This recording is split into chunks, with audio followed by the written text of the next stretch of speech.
Saya akan menjawab pertanyaan nomor 1, yaitu tentang pangan. Pangan merupakan kebutuhan dasar bagi manusia yang dibutuhkan setiap saat. Atau pangan dapat diartikan sebagai segala sesuatu yang bersumber dari sumber hayati. Sumber hayati ini dapat kita temukan pada pertanian, peternakan, dan perikanan. Pangan ini dapat dibagi menjadi dua, yaitu pangan lokal dan pangan pokok. Pangan lokal adalah segala sesuatu yang dikonsumsi oleh masyarakat setempat di daerah tersebut sesuai dengan kearifan lokalnya. Dan pangan pokok merupakan pangan yang dibutuhkan atau makanan yang dibutuhkan setiap hari oleh manusia sesuai dengan kearifan lokalnya. Sumber pangan merupakan segala sesuatu yang bersumber dari alam dan hasil rekayasa manusia yang dapat dimanfaatkan atau dinyatakan sebagai bahan pangan. Yang berikutnya adalah GAP. GAP ini dapat meliputi sistem penerapan sertifikasi pada produksi pertanian dan juga sistem penerapan atau adopsi teknologi maju yang dapat ramah lingkungan. Yang ketiga yaitu panen yang aman dikonsumsi. Selain itu, GAP ini dapat meliputi sistem produksi berkelanjutan dan tetap mempertahankan atau memperhatikan kelestarian hayati. Kesejahteraan para pekerja pun harus diperhatikan. Selain itu, GAP ini juga meliputi usaha tani yang menguntungkan. Konsumen juga mendapatkan mutu produksi yang baik dan juga hasil dari produksi ini dapat diacak asal-usulnya.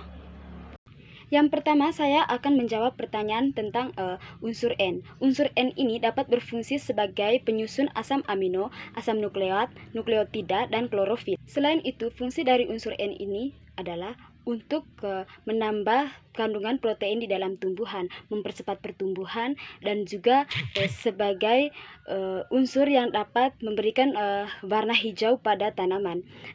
Tanaman akan menyerap unsur N ini dalam bentuk nitrat dan amonia.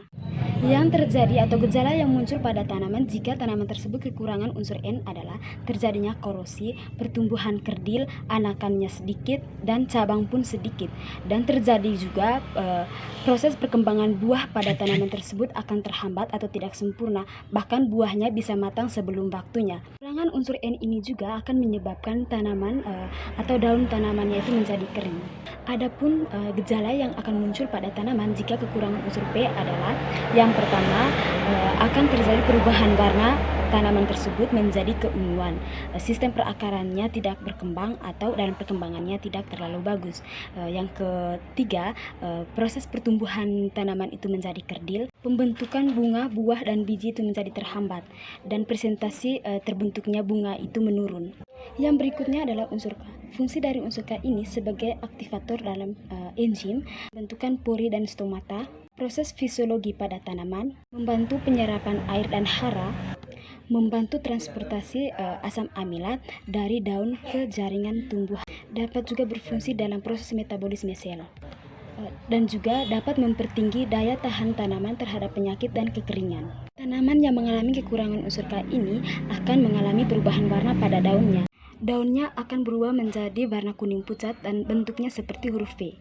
Selanjutnya, saya akan menjawab pertanyaan nomor 4, yaitu cara yang baik untuk membudidayakan tanaman padi sawah. Yang pertama yaitu kita harus memilih bibit. Pemilihan bibit ini harus memilih bibit yang berkualitas baik ataupun tinggi, supaya tanaman padi kita itu nanti merupakan tanaman padi yang tahan terhadap serangan hama dan penyakit. Yang berikutnya itu tempat persemaian padi. Tempat persemaian padi ini tidak boleh di bawah naungan, karena tempat persemaian padi ini atau dalam proses persemaian padi ini akan membutuhkan banyak sinar matahari. Dan juga tanah dalam tempat persemaian padi ini harus subur dan juga mengandung cukup banyak air. Selain itu, tempat persemaian padi ini harus dibersihkan terlebih dahulu sebelum penaburan benih.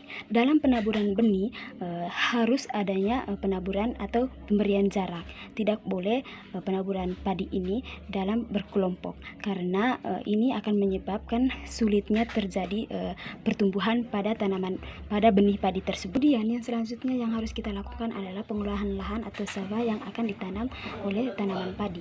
Nah, pada pengolahan lahan ini tentunya kita harus membersihkan terlebih dahulu dan pembersihannya itu bisa menggunakan alat-alat teknologi modern ataupun juga menggunakan alat tradisional seperti kerbau dan tenaga manusia.